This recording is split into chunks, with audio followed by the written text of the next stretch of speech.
sampai kepada Aisyah radhiyallahu taala annaha qalat, beliau mengatakan, ra'aitu Rasulullah sallallahu alaihi wasallam, aku menyaksikan Rasulullah sallallahu alaihi wasallam, wa huwa bil maut, dan beliau dalam kematiannya, maksudnya menjelang kematiannya. Wa indahu qadahun, dan di sisi beliau ada qadah, ada bejana. Fihi ma'un, ada bejana yang berisikan air. Wa huwa yudkhilu yadahu fil qadahi, beliau memasukkan tangan beliau ke dalam bejana tersebut. Summa yamsahu wajhahu bil ma', lalu kemudian beliau mengusap wajahnya dengan air tersebut. Summa yaqul, kemudian beliau bersabda, beliau berdoa, Allahumma ya Allah, a'inni, bantulah aku, ala munkarat, terhadap munkarat, hal-hal yang dikhawatirkan, ditakuti, auqal, atau beliau bersabda, ala sakarat al-maut, terhadap sakratul maut. Ya. Ini hadis pertama. Jamaah sekalian, hadis ini masih datang dari Aisyah radhiyallahu taala anha. Dan memang seperti yang kita sudah jelaskan pada awal pertemuan bab, bahwa memang Aisyah lah radhiyallahu anha yang paling berhak untuk menceritakan kepada kita tentang bagaimana keadaan Nabi sallallahu alaihi wasallam menjelang kematian beliau. Karena beliaulah yang mendampingi Nabi sallallahu alaihi wasallam. Bahkan di rumah beliaulah Nabi kita sallallahu alaihi wasallam wafat. Bahkan di sisi beliau, bahkan di pangkuan beliau, di dada beliau, di dekat beliau, Nabi kita sallallahu alaihi wasallam wafat. Ya, oleh karena itu sebagaimana yang pernah kita sebutkan, bahwa saja kalau Khadijah radhiyallahu anha yang paling berhak menceritakan tentang bagaimana Nabi sallallahu alaihi wasallam di awal-awal perjuangan, maka untuk akhir-akhir perjuangan, bahkan akhir-akhir kehidupan Nabi kita sallallahu alaihi wasallam, Aisyah lah tokoh wanita yang paling berhak menceritakan kepada kita tentang bagaimana keadaan suami beliau, Nabi yang tercinta Rasulullah Muhammad sallallahu alaihi wasallam pada saat menjelang kematiannya. Hadis kita ini diriwayatkan oleh Imam Tirmidzi dalam buku ini. Namun sebenarnya dalam sanad tadi yang dibacakan ada sedikit cacat hadisnya, yaitu Musa bin Sarjis. Ya, tadi dibacakan an Ibnil Had an Musa bin Sarjis anil Qasim bin Muhammad. Musa bin Sarjis ini seorang yang majhul, seorang yang tidak dikenal, dan tentunya ini adalah cacat dalam hadis yang menyebabkan hadis ini bisa dilemahkan secara sanadnya. Namun hadis ini memiliki syahid dan beberapa jalur periwayatan yang bisa memutabah hadis kita ini, dan diriwayatkan oleh Imam Bukhari rahimahullah. Ya, Imam Bukhari dalam sahihnya telah meriwayatkan hadis yang menjelaskan tentang masalah ini. Kita bacakan hadis Bukhari yang juga menjelaskan tentang masalah ini.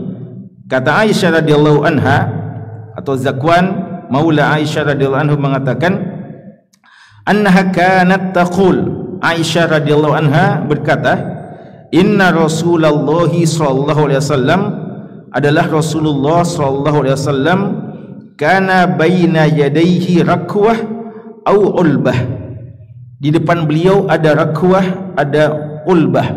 Ini bejana, ya, bejana. Rakwah dan ulbah atau ulbah.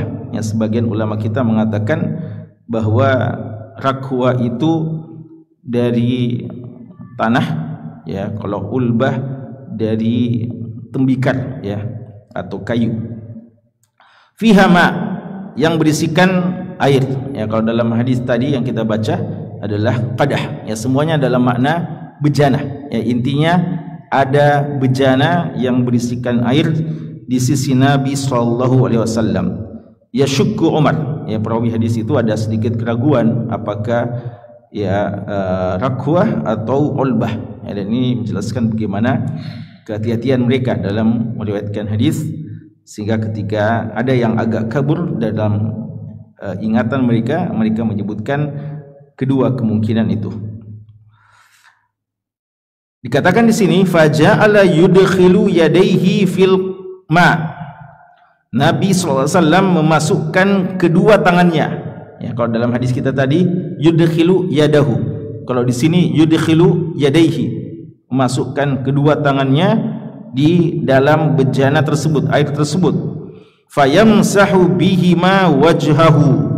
Beliau mengusap wajahnya dengan kedua tangannya. Wa yaqul, seraya berkata, la ilaha illallah. Tiada ilah yang berhak disembah melainkan Allah. Beliau mengucapkan kalimat la ilaha illallah, tahlil. Inna lil mauti sakaratin. Sesungguhnya pada kematian itu ada masa-masa sakaratnya. Summa nasaba yadahu. Kemudian beliau mengangkat tangannya. Faja'ala yaqul, dan mulailah beliau mengatakan fir rafiqil a'la. Beliau ingin menghadap kepada rafiq al-a'la.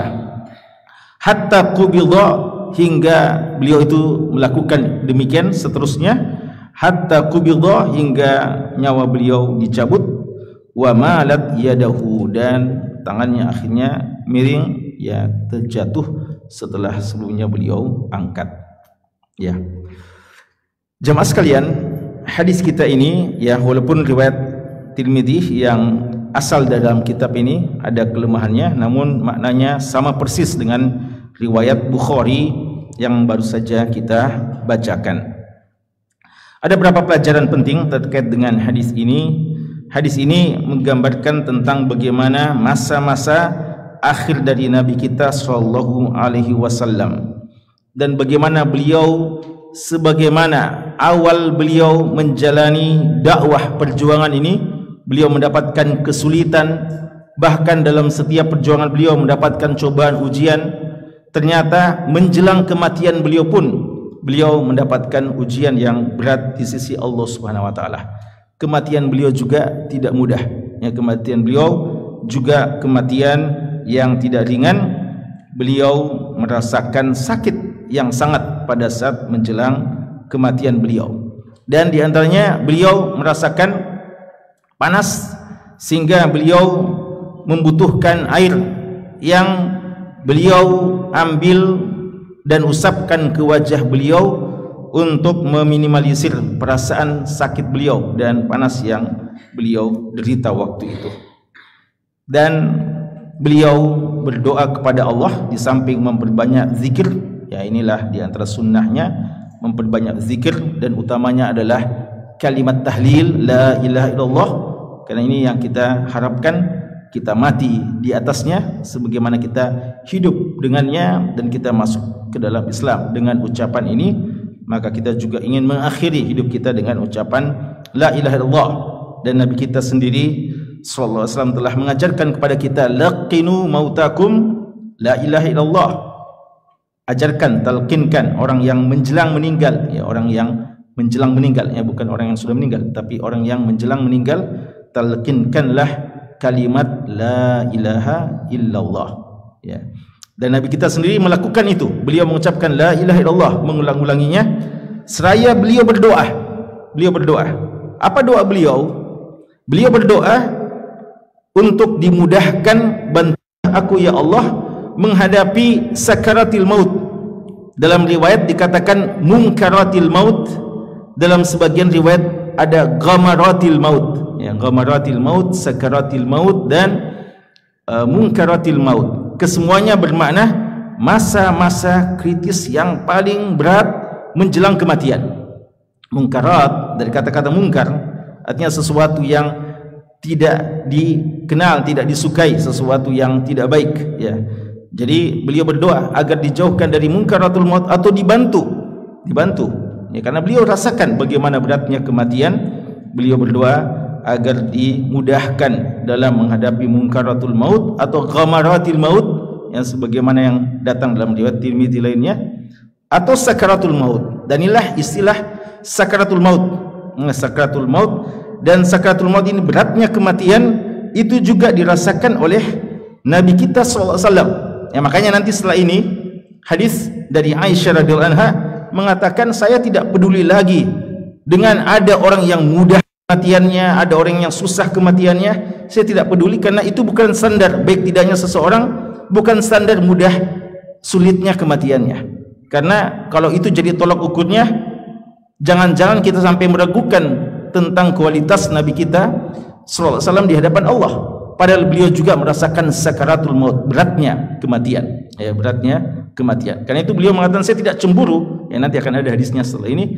Beliau mengatakan, saya tidak peduli lagi dengan melihat ada orang yang kadang mudah kematiannya, karena itu belum tentu menunjukkan dia orang yang paling afdol. Karena orang yang paling afdol, Nabi kita sendiri merasakan sakaratul maut. Kata ulama kita, ya sebagaimana disebutkan oleh Imam Qurtubi rahimallahu taala, bahwa adanya sakaratul maut, ghamaratul maut atau munkaratul maut yang menimpa Nabi kita sallallahu alaihi wasallam, ini faedahnya minimal dua. Yang pertama adalah bagi Nabi sendiri sebagai ta'zimul ajr atau mudha'afatul ajr, untuk menambah berlipat ganda pahala beliau. Karena Nabi itu sebagaimana dalam hadis yang diriwayatkan oleh Sa'ad bin Abi Waqqas radhiyallahu anhu, inna asyaddan nasi bala'a al-anbiya summa al-amsal fal-amsal. Orang yang paling besar, orang yang paling berat ujiannya itu Nabi, para Nabi, kemudian orang yang di bawahnya. Maka makin tinggi keimanan seseorang, makin berat ujiannya, cobaannya, termasuk dalam masalah menghadapi kematian. Ya, ini bukan untuk mencuci-cuci dosa, ya sebagaimana kadang seseorang yang memang ahli maksiat, waliyadzubillah, menjelang kematiannya terasa sulit, ya kematiannya. Ada bahkan jadi siksaan. Dan ada yang kita harapkan sebagian mukmin pendosa, mudah-mudahan dengan beratnya kematiannya itu sebagai pencuci dosanya, menggugurkan dosa-dosanya, mudah-mudahan. Tapi ada juga orang yang berat menghadapi kematian bukan untuk mencuci dosanya karena dia tidak berdosa, tapi untuk meningkatkan derajatnya di sisi Allah Subhanahu wa taala. Dan itu yang ada pada Nabi kita Muhammad sallallahu alaihi wasallam. Ya, beliau mendapatkan sakaratul maut seperti ini adalah untuk menambah lagi pahala. Apa yang beliau telah lakukan selama ini, selama 23 tahun beliau mendakwahkan agama ini, sebenarnya sudah sangat banyak, tapi Allah masih mau lagi menambah pahalanya dengan beratnya kematian beliau. Yang kedua, faedah yang kedua kata Imam Qurtubi adalah sebagai peringatan bagi kita, ya, sebagai peringatan bagi kita bahwa ada masa-masa yang paling menakutkan, masa-masa yang paling mencemaskan. Masa inilah yang paling kita khawatirkan dan pasti akan datang kepada kita, yaitu kematian. Dan kematian tidak ringan. Hukum asalnya dia innalil mauti lasakarat, ya kematian itu ada sakaratnya.